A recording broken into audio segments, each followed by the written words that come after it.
Fait que pour bien limer sa scie à chaîne, il faut s'attarder à 3 endroits différents sur la chaîne. Et en premier lieu, c'est ce que les vieux par ici appellent le raker ou le rocker. C'est-à-dire que c'est comme le petit aileron de requin qui est en avant de la dent. Puis lui, c'est ni plus ni moins qu'un gauge de profondeur. Fait que ça joue exactement le même rôle que sur un rabot, la vis d'ajustement à joie, hein, comme mon grand-père il disait tout le temps ça. Il disait, si la lame de ton rabot est trop sortie, tu vas essayer de planer, passer ton rabot, puis ça va donner des coups, puis ça va accrocher.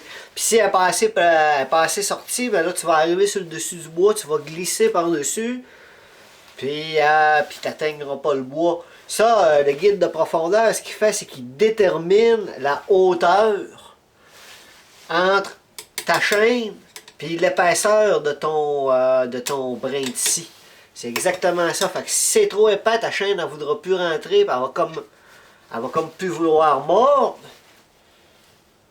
Puis s'il est trop élevé, ben, tu n'as plus assez de clarence. Puis même si ta pointe de chaîne est super belle, ben ta chaîne elle va comme glisser sur le bois, puis elle voudra comme pas rentrer. Puis quand tout est bien ajusté, ben t'as pas vraiment besoin, juste une légère pression sur ta scie, puis ta scie elle va rentrer tout seul d'elle-même dans le bois. Fait qu'il se vend toutes sortes d'outils hein, pour ajuster la profondeur, mais généralement au Saguenay, à main levée, à chaque fois que tu es au 4e ou 5e limage de ta scie, ben, tu vas le savoir, elle va commencer à glisser. Tu prends ta lime plate, puis c'est 3 coups. Mais en réalité, ça va être 4 coups. Fait que tu fais un premier coup pour comme briser le chrome, ben après ça c'est 1, 2, 3. Change de dent, un premier coup pour briser le chrome, 1, 2, 3. Et tu y vas, tu vas l'entendre, là, comment que ça va bien aller. On brise le cône, 1, 2, 3. Là, tu le descends tout, bien égal. On brise le cône, 1, 2, 3. Ça, c'est ma chaîne de sentier, hein. Parce que l'été, 1, 2, 3. 1, 2, 3.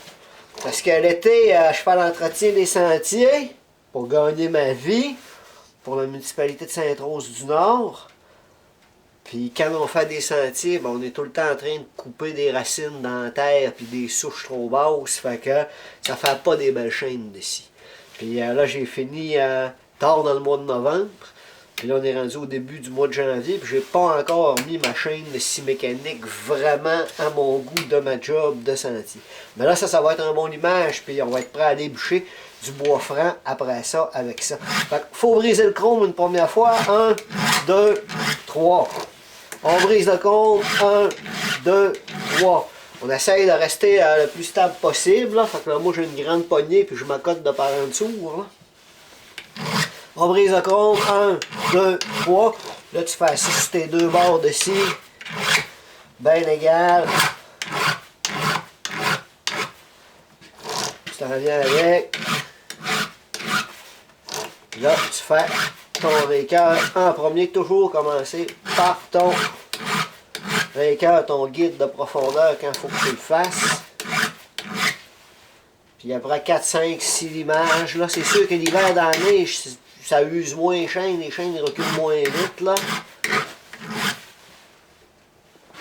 Je suis revenu dans le tout début. Tu peux remarquer, on le voit, il y a de la petite poussière de lime qui est tombée. Fait que là, de ce côté-là, tout notre guide de profondeur est descendu en belle place de la hauteur. Fait que là, on va s'occuper de la deuxième partie, c'est notre dent. Fait que, en premier lieu, notre dent, il faut lui donner un petit angle de 10 degrés par en montant. Après ça, il faut que tu essaies de suivre aussi la chaîne. Il y a une marque sur la chaîne. Il faut que tu assoies, quand tu recules ta dent le plus perpendiculaire possible à l'angle qu'il y a là-dessus. Il ne faut pas que tu perdes ton angle. Il faut que tu forces un peu en tournant, puis un petit peu en remontant pour aller rechercher le dessous de ta dent. Hein? Parce que ça, c'est bien important. Là, les vieux ici, ils donnent-y du croc. Là. Il faut que ta dent ait un angle de même dedans. Là.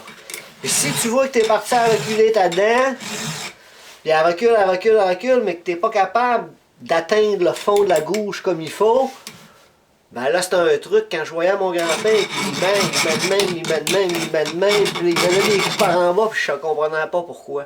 Ben ça c'est un truc, là, faut que tu vides le fond de ta gouge. Fait qu'à un moment donné, des fois ça fait du bien, il arrive à donner une coupe de bon coup sur l'autre bord pour aller chercher le fond de ta gouge comme il faut.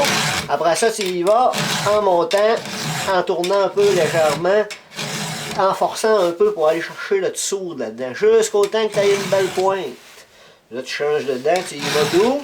Là, tu regardes, là, on voit que moi, ma gouge a bien vidé dans le fond. Il faut lui donner un petit coup de même pour finir de l'avoir au complet, d'aller atteindre le cœur.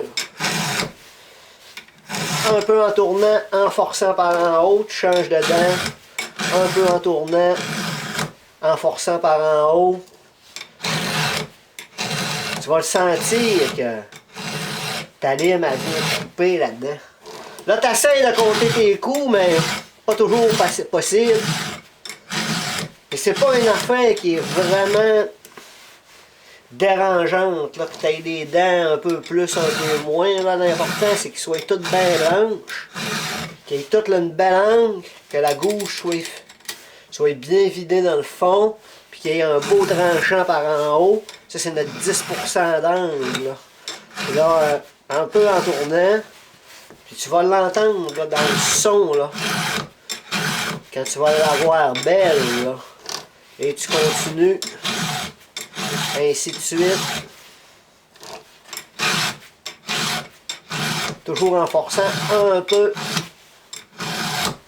par en haut. Et on est revenu à notre première dent. Ça fait que là, on a une belle chaîne, on a un beau bord de chaîne. Là. On a des belles pointes qui coupent. On a notre guide de profondeur, il est bien descendu, notre équerre est bas. Si ton équerre est trop bas, ben, ça va sauter un peu, il faut que tu sois plus prudent dans les premiers arbres que tu as bas, mais normalement, ça va se replacer. Puis il reste juste à virer de bord. Un autre truc aussi que je voulais te dire, c'est qu'on a tout un faux bord quand on lime. Fait que c'est toujours mieux de commencer par son faux bord. La 5 à se virer de bord. Commence par ton faux bord, puis vire-toi de bord. Il y a une leçon dans la vie, dans la foresterie. Quand tu commences sur l'autre bord, tu commences par baisser ton guide de profondeur. Puis après ça, ben, tu fais tes dents une après l'autre.